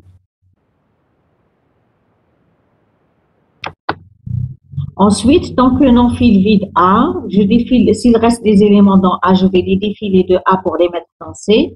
S'il reste des éléments dans B, je vais les défiler de B pour les enfiler dans C. D'accord? Et je retourne C. Voilà. Et la complexité de l'algorithme comme on a dit pour les piles, c'est n plus m ou la n1 plus n2, sachant que n c'est le nombre d'éléments de A et m ou la n2 ou là c'est le nombre d'éléments de B. C'est une complexité linéaire.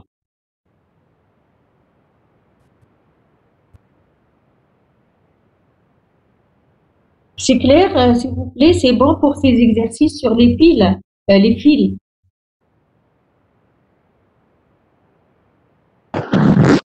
مادام حتخرج لنا اون فيل سي دون لوردر ديكرواسون. Croissant, regarde. Si tu prends l'exemple, regarde l'exemple. Tu vas avoir la file C comme ça. Regarde, tu compares tête file de A et tête file de B. Tu vas trouver que tête file de A est plus petit que tête file de B. Tu vas défiler de A, tu vas mettre dans C. Tu vas mettre 10. En fait, tu vas comparer 12 et 20. Tu vas trouver que 12 est plus petit. Tu vas défiler de B, tu vas enfiler dans C. Enfiler, tu mets après la valeur. Hein. C'est en queue. Donc 12, il dit mot 10.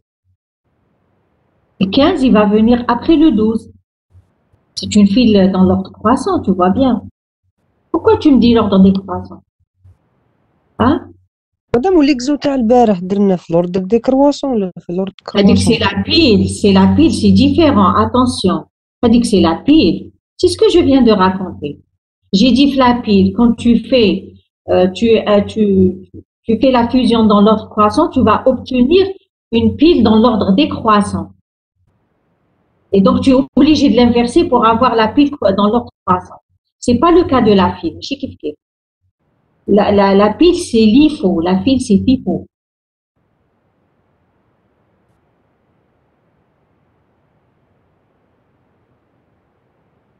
Il suffit de voir par un exemple. Le Berten, j'ai donné l'exemple. C'est différent. La pile, tu auras toujours l'ordre inverse. Mais la file, tu vas avoir le bon ordre.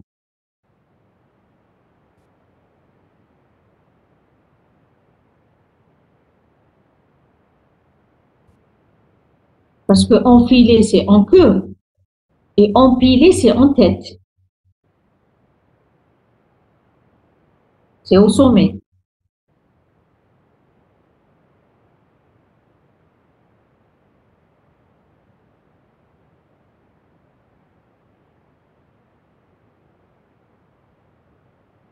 Une matrice triée, c'est toutes les valeurs sont dans l'ordre du premier jusqu'au dernier. La matrice, elle est triée. J'ai une question sur une matrice triée. Hein. Une matrice, elle est triée si tous les éléments sont dans l'ordre. Du premier jusqu'au dernier. D'accord? Tu lis la matrice ligne par ligne. Tu commences à partir de A de 0, 0 jusqu'à A de n-1, m-1. Et tu lis les valeurs, tu dois les trouver toutes dans l'ordre. D'accord? Maintenant, on peut dire, on a une matrice triée ligne par ligne. Mais chez Kif Kif, une matrice triée ligne par ligne, ça veut dire la première ligne, elle est triée. La deuxième ligne est triée indépendamment de la première ligne. La troisième ligne, elle est triée indépendamment de la deuxième ligne et ainsi de suite. Mais quand je te dis une matrice triée, tous les éléments, si tu commences à la lire, le premier jusqu'au dernier, tu vas trouver toutes les valeurs dans l'ordre. C'est compris, Elhammer, c'est compris? Je réponds à ta question? Oui, comme 1, 2, 3, 4, 5, 6, 7, 8, 9. Oui, oui. Oui, exactement comme ça. Voilà. Mais si je te dis ligne par ligne, tu peux avoir par exemple 1, 2, 7. En fait, tu vas avoir 4, 5, 6. Mais ça veut dire elle est triée ligne par ligne. La première ligne, elle est triée. La deuxième, elle est triée indépendamment de la première. Et c'est pas ce qu'on a dit, je pense, dans le projet. OK. Voilà, donc on va faire un autre petit exercice et on va arrêter.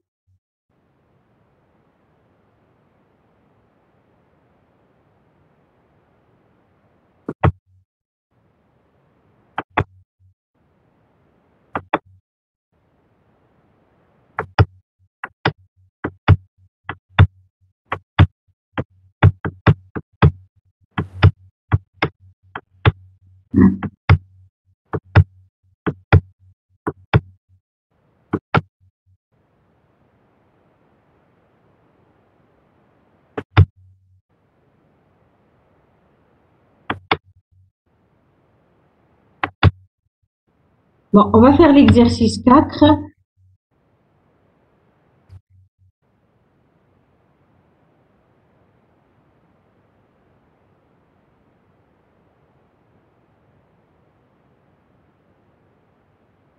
Ça va prendre un quart d'heure, pas plus.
Donc, le type date, bon, je suppose que vous l'avez déjà utilisé, hein. C'est un enregistrement que je peux définir avec jour, mois, année de type entier. Sinon, je peux définir le jour de type entier, l'année de type entier, le mois de type chaîne de caractères, hein. Si je veux écrire, par exemple, 10 février, d'accord, 2021. Maintenant, si je veux écrire 10/2/2021, je déclare les 3 champs de type entier. Voilà. Donc, le type date, c'est un enregistrement avec 3 champs. Ça, c'est évident. Et je dois comparer deux dates. Je vais écrire une fonction qui compare deux dates. Elle va retourner -1 si la première date est plus petite que la deuxième, c'est-à-dire elle est plus ancienne, plus petite. 0 si les deux dates sont égales, si c'est la même date, le même jour, le même mois et la même année. Et je retourne 1 si la première date est supérieure à la deuxième.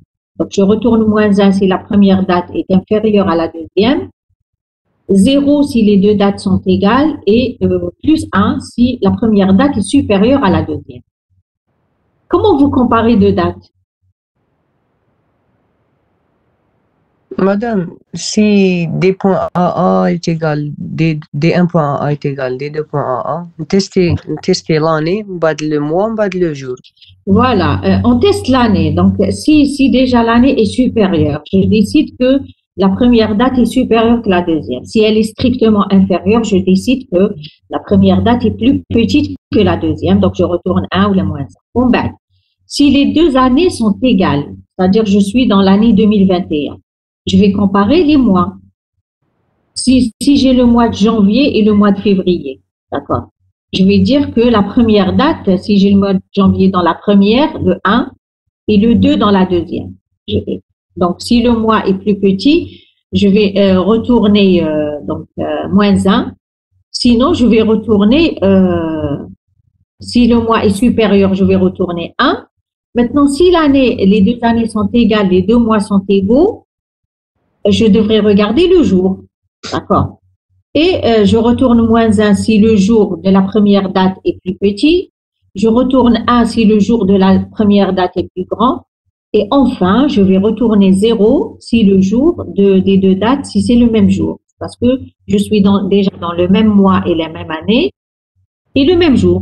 Donc là, ça va être des dates égales. D'accord? Voilà, donc c'est comme ça qu'il faut comparer les années, ensuite les mois, si les années sont égales, ensuite les mois. Donc, si les mois sont égaux, il faut comparer les jours. Et si je sors avec égal, égal, égal, je retourne 0. C'est le seul cas où je retourne 0. D'accord? Voilà, donc, on va regarder. Alors, la date, donc je la définis comme un enregistrement jour, mois, année de type entier.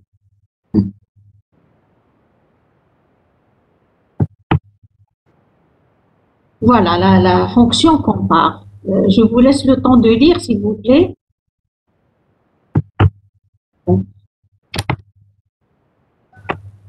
Voilà, donc elle va retourner un entier. Hein. D'accord.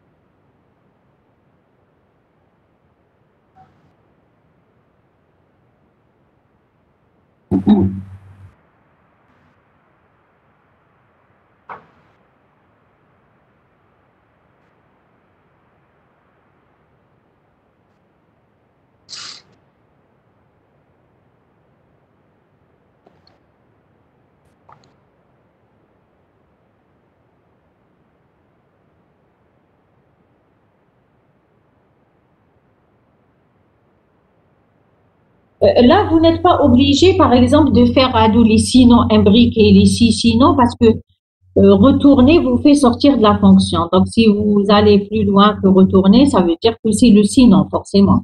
D'accord. Bon.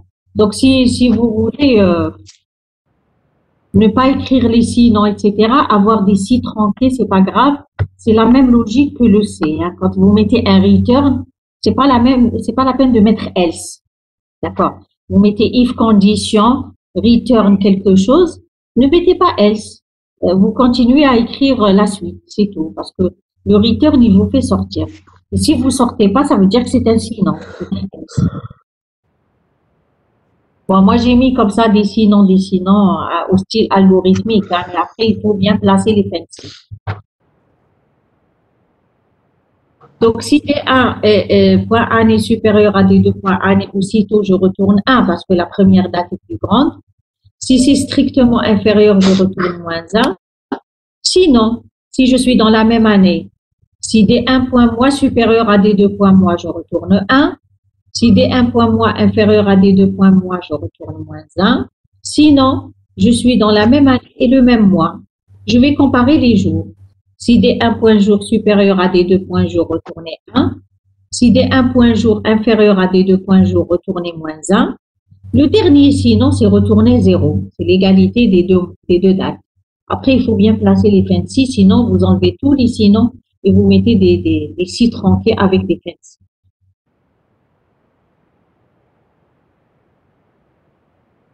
Elle est facile la fonction, non?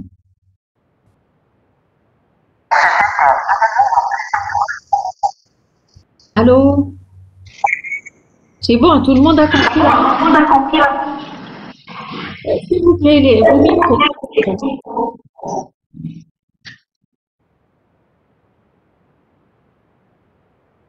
Heureusement que j'ai quelques autres qui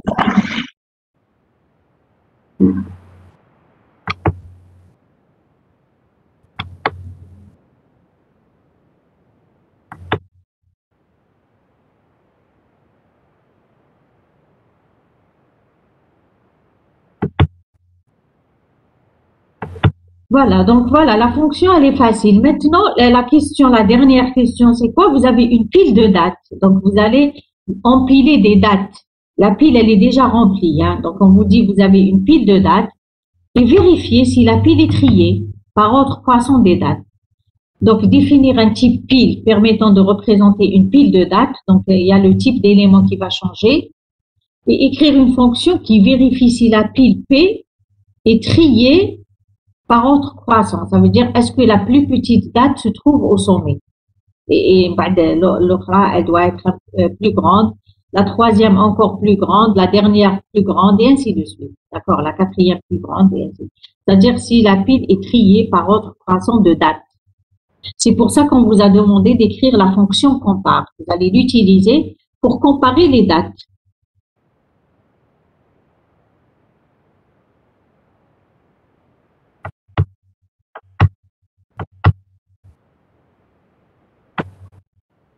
Voilà, donc ce qui va changer dans le type pile, c'est un pointeur vers élément, et l'information sera de type date. C'est tout ce qui va changer, hein, d'accord? L'info de type date, et le suivant, c'est un pointeur vers élément. Et vous avez toujours donc accès à la pile par le sommet, d'accord? Bon, on va raisonner un peu sur la question, après je vous libère. Comment vous allez comparer, comment vous allez décider que la pile est triée par ordre croissant des dates?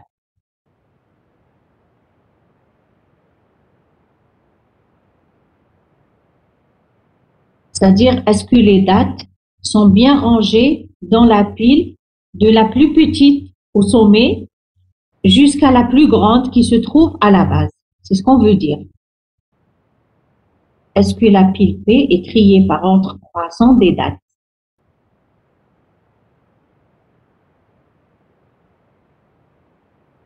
Sachant que vous avez une pile déjà remplie de dates.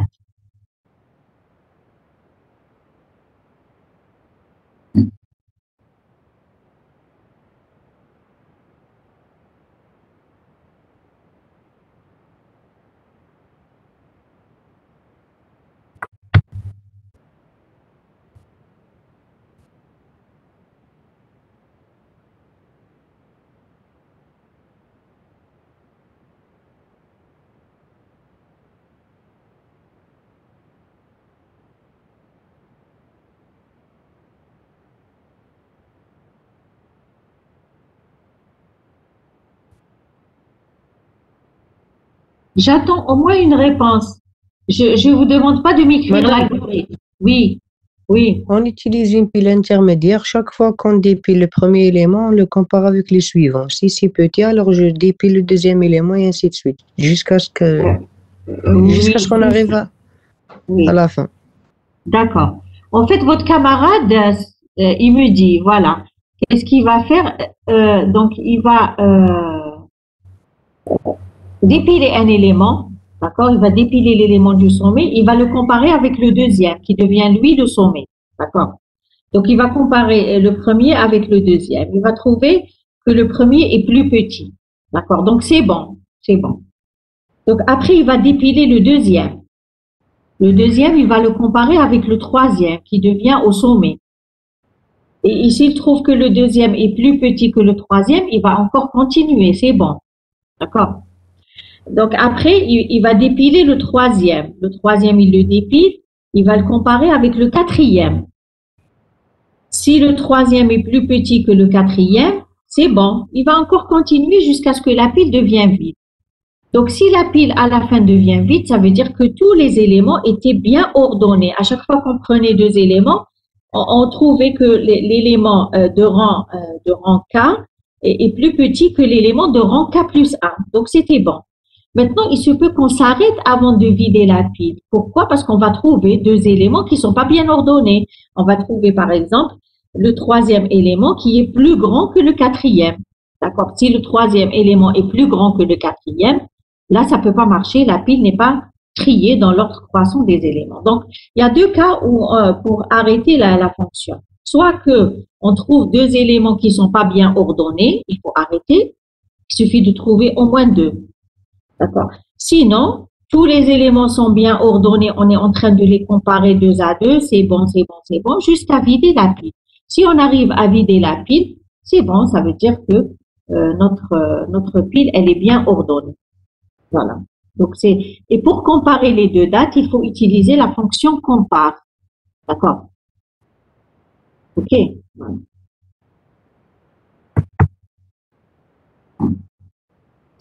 Donc, la méthode, c'est comparer à chaque fois deux éléments consécutifs de la pile.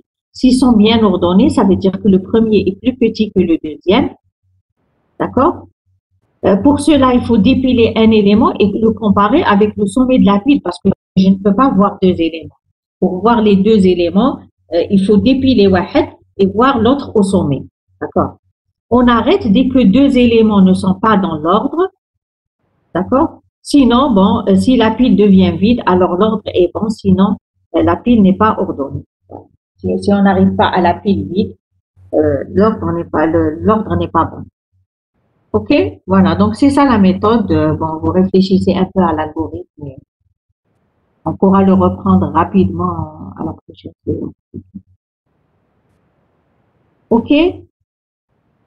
Donc, il faut utiliser la fonction compare. Tant que non pile vide, et compare, donc vous dépilez un élément, tant qu'un empile vide et qu'on part de l'élément au sommet, du sommet avec l'élément que vous avez dépilé, retourne -1, donc c'est bon. Voilà. Vous continuez à dépiler, empiler, dépiler. Est-ce qu'il y a des questions, s'il vous plaît?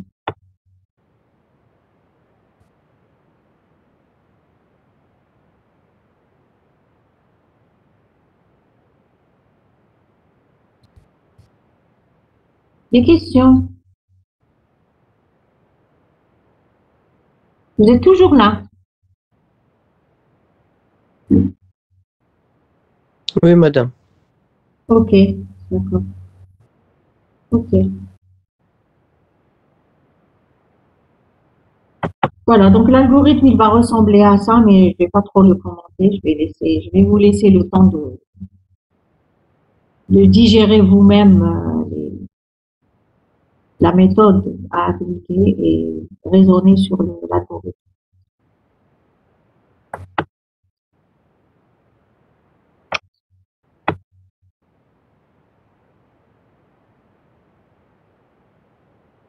Voilà, donc vous voyez que les structures de piles et fils ne sont pas difficiles à manipuler, hein, d'accord? Donc il faut juste vous exercer un peu sur les applications de ces structures et voilà, donc ça ira. Et je vous dis qu'on peut avoir une combinaison de piles et listes, piles et fils, listes et fils, etc. On peut dans un exercice. En général, on donne comme ça des combinaisons de structures. En général. Donc, il faut vous familiariser avec le type d'exercice. Il y a l'exercice 7, donc, qui fait de la série, qui fait une combinaison entre liste et fil, et pile, je pense. Liste, fil et pile, si je me rappelle bien. Voilà. Voilà. Je vais vous envoyer d'autres exercices où vous avez des combinaisons de structures. Voilà. Mais sinon, après, on va entamer le chapitre récursivité.